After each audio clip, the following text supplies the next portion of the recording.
Na Slovensku od roku 1999 prebieha komplexný výskum fragmentov a zatiaľ sme evidovali, zmapovali, čiastočne spracovali okolo 1200 fragmentov.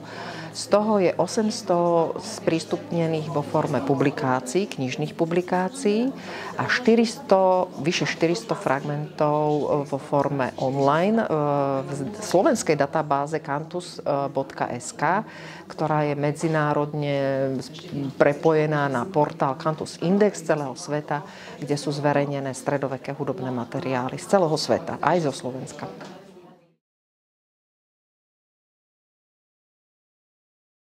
Dúfam, že áno. Budeme stále pokračovať v našich výskumoch. Musíme ešte veľa dopracovať, že ešte stále nemáme dopracované a spracované tie podklady, ktoré máme, ale samozrejme ešte ostáva veľa knižničných, archívnych, aj muzeálnych pracovísk, kde sme ten výskum nerealizovali a tam ešte budeme pokračovať vo výskumoch hudobnej kultúry. Budem veľmi rada, ak budeme spolupracovať medzi sebou navzájom všetky inštitúcie, ktoré majú niečo dočinenia, či už s uchovávaním, alebo so spracovaním, výskumom hudobnín na Slovensku. Je potrebné, aby sme vedeli o sebe navzájom, o našich problémoch, starostiach, ale aj o tom, čo sme spracovali, čo sme publikovali, aby sme vedeli správne komunikovať, aby sme vedeli správne využívať to, čo sme vyštudovali, alebo v akom priestore sa pohybujeme, s čím pracujeme. Takže dúfam, že aj nové technológie pomôžu, či už ten digitálny svet, databázy, ale aj nové publikácie k tomu, aby sme naozaj vedeli správne uchopiť ten náš hudobný, kultúrny život, alebo aj to kultúrne dedičstvo, hudobné dedičstvo a posunuli ho ďalším generáciám, aby sme to vlastne robili pre tých ďalších, ktorí budú po nás nasledovať a boli informovaní všetci ľudia na Slovensku, že nemáme tu len pamiatky, ktoré sa venujú ľudovej kultúre, ale že je tu aj nejaká iná hudobná kultúra, aj staršia.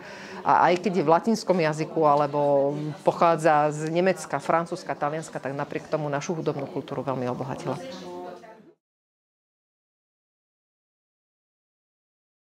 Spolupráca s konkrétnymi hudobníkmi je nevyhnutná a bez nej to nemá zmysel. Náš výskum nemá zmysel, ak to nebudeme ďalej posúvať a aby to interpreti dostali k dispozícii. Takže som veľmi vďačná za spoluprácu s Marekom Kleinom z Košíc, s Gregorianou z Cholov, ktorý interpretuje priamo z tých starých materiálov a veľa sa postaralo to, aby boli spropagované tie pôvodné hudobniny, napríklad z Košíc, ale aj z iných kútov Slovenska.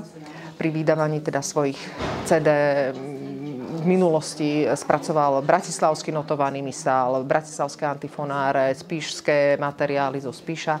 A v súčasnosti som veľmi vďačná za spoluprácu s pani doktorkou Silviou Urdovou a s jej scholou, kde napríklad vždy, keď spracujeme nejakú systematickú hudobnú publikáciu o stredovekých napríklad prameňoch alebo ženy v stredovekej hudobnej kultúre, tak keď sme pripravili prezentáciu tej knihy, tak vždy sme ju pozvali, aby spravila koncert z tých prameňov, ktoré sme pripravovali. Takže za to som veľmi vďačná, že so svojou scholou potom prišla a interpretovala tieto staré pramene. Ale ona využíva tie staré pramene aj pri iných programoch, či už propagovala staré materiály v Starej Ľubovni alebo v Banskej Štiavnici, že sú to rôzne miesta Slovenska, kam ona vlastne prináša ten pôvodný starý materiál, ktorý sa tam našiel na tom mieste lokálnom, takže s ňou veľmi rada spolupracujem.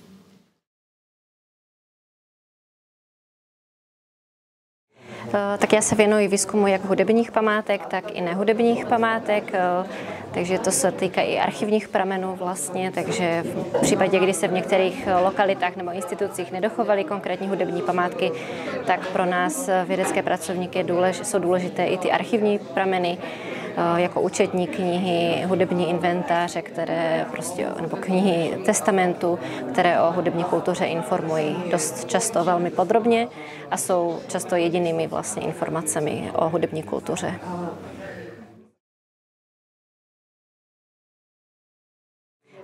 V podstatě narážím na problematiku neevidování těch památek a v případě, kdy už na ty památky narazíme, tak vlastně se potýkáme s tím, že je potřebné je zachovat v nějaké podobě, aby se vlastně neničily. Třeba v případě polyfonních fragmentů vlastně je potřeba uchovat ty památky do budoucna, protože často slouží jako obaly úředních dokumentů a jsou stále ničeny.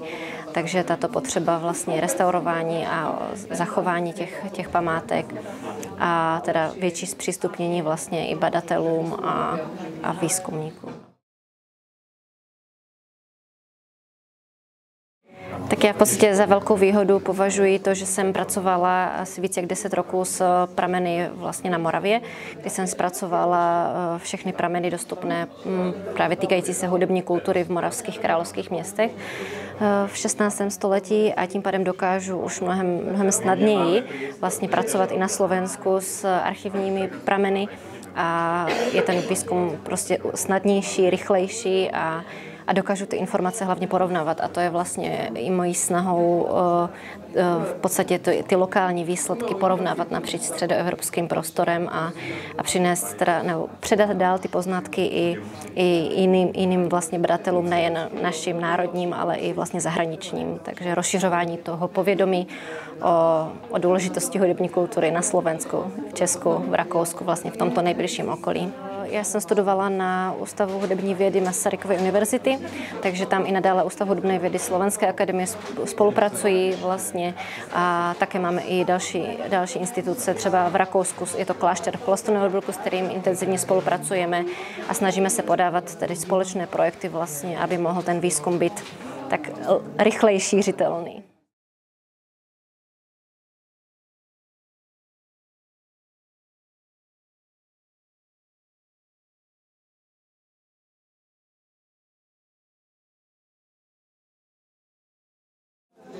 No tak naše inštitúcie sú schopné, lebo nakoľko majú dlhoročnú tradíciu. Mnohé vlastne vznikali v 50. 60. rokoch. Takže to je jedna historická zložka, že teda skoro každá inštitúcia, ktorá uchovala hudobné pramene, má už svoju určitú históriu, svoju štruktúru spracovávania a nejaké metodológie. Tu skôr ide o to, že týmto príspevkom, alebo vlastne táto pracovná skupina vznikla na základe toho, aby sa zmapovalo, kde všade sa tieto hudobné pramene nachádzajú. A tým, že vlastne, tak ako bolo v diskusii povedané, jednotlivé pracoviská spadajú pod rôzne inštitúcie a tie pod rôzne rezorty, tak to vznikla kopec aj legislatívnych problémov. Takže napríklad, keď sa dostanete do archívu, archív podlieha archívnemu zákonu a tam vlastne už je nejaký badateľský poriadok a k tomu príslušný cenník a celá teda legislatíva. Inak to je v múzeách, múzea majú zase svoje pravidlá. Potom knižnice, ktoré uchovávajú aj hudobné pramene, aj rukopisné pramene, tak tiež majú svoje pravidlá, ako k nim možno pristupovať. A ďalšia otázka je na ochranu osobných údajov v prípade najmä takých novších pramenov. Takže je tam viacero aspektov, ktoré treba zohľadňovať.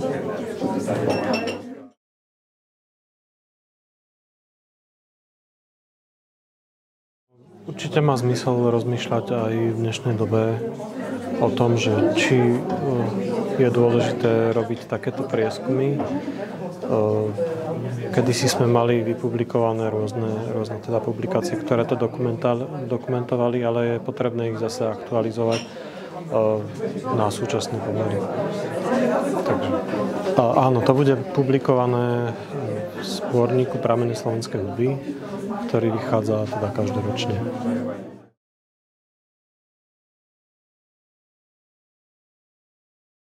Ja ako bádateľ som sa niekedy tak stretol s tou nedôverou, možno, že či som ozaj ten pravý bádateľ, či s tým niečo neurobí, napríklad, či to nepoškodí mňa, alebo v takom nejakom zmysle.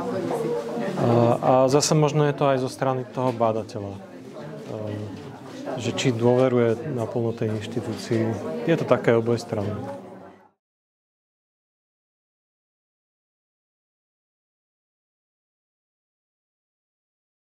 Takže u nás v štátnych archívoch vlastne síce prebieha proces systematickej digitalizácie, avšak tým, že nemáme u nás špecialistov, ktorí by nejakým spôsobom boli zameraní smerom na hudobné prameň alebo hudobné dokumenty, tak nebola tomu prikladaná zatiaľ dôležitosť.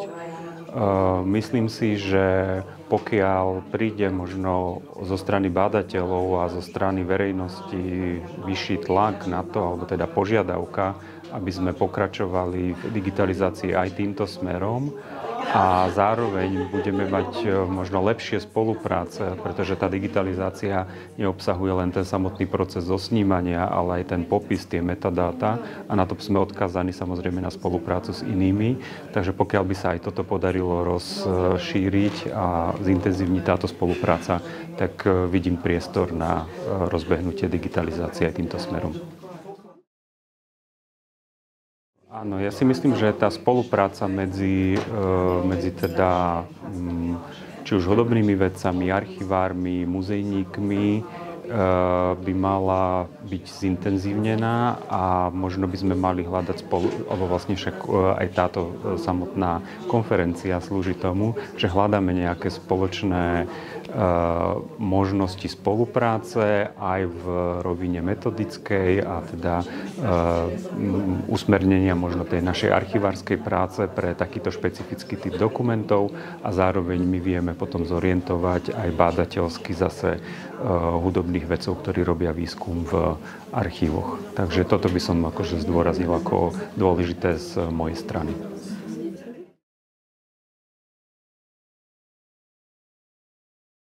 Tak je to bežný stav, tak to býva, tak ako sa vyskytujú napríklad aj archívne dokumenty v múzeách, tak máme tu takú rôznorodosť pamäťových inštitúcií a ten priestor pre ten výskum tam je, len teda aj ťažko je možno častokrát oddeliť tie hudobné pamiatky od tých nehudobných, pretože tie hudobné pamiatky sú súčasťou napríklad nejakých ucelených archívnych súborov, archívnych fondov, archívnych zbierok, ktoré sa nemôžu roztrhnúť, takže skôr je to o to upozorniť na to, že takéto archívne dokumenty existujú v tých štátnych archívoch a pomôcť potom pri ich sprístupnení.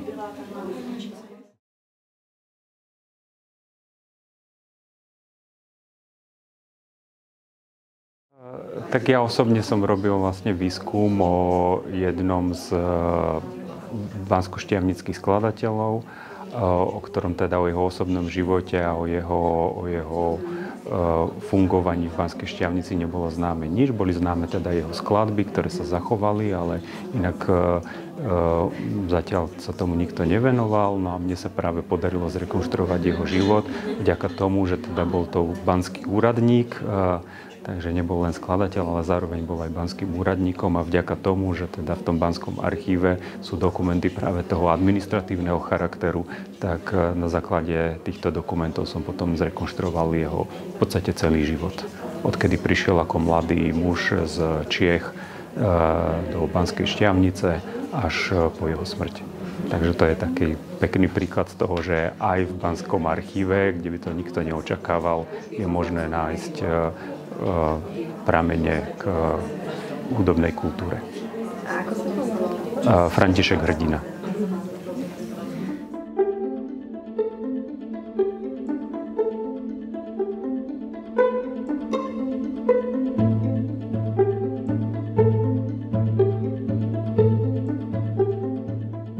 Tak bol veľmi bohatý ten kultúrny život a naozaj sa teda začínala rozvíjať tá mešťanská kultúra, najmä teda na začiatku toho 19. storočia. Populárne a veľmi obľúbené začali byť mestské plesy, aj maškarné bály. A neskôr vlastne, keď sa vznikalo viac a viac spolkov, tak každý spolok mal svoj ples, alebo každá nejaká organizácia, jazykové skupiny, povolania, bol učiteľský ples, hašický ples a tak ďalej. A koncertov bolo tiež veľké množstvo, veľmi teda boli populárne koncerty vojenskej hudby. Často vystupovali vlastne vonku v exteriéri, na promenáde alebo v kaviarniach, v reštauračných priestoroch nejakých záhradných. V kaviarniach zase často účinkovali cigánske kapely. Bolo pár takých známych primášov, ktorí boli lákadlom že na nich ľudia veľmi radi chodili. Samozrejme, cirkevný hudobný spolok a ďalšie spevokoly, bratislavský spevokol, ktoré vlastne formovali ten hudobný život.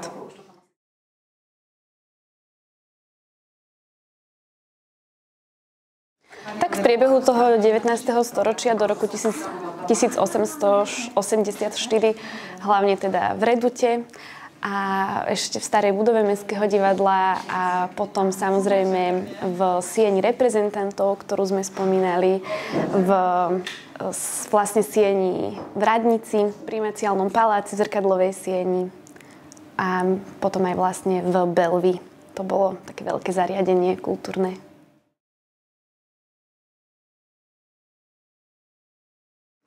Podľa mňa bol taký, dovolím si tvrdiť, že komunitnejší, že ako keby tým, že to mesto bolo menšie, že nebolo ešte také diferencované až tak veľmi podľa tých záľub, že dnes si akoby každý nájde to svoje, že ja neviem, ľudia, ktorí majú radi súčasnú hudbu, chodia na, ja neviem, Next a Melos Ethos, alebo proste, hej, že Pohoda, Grape.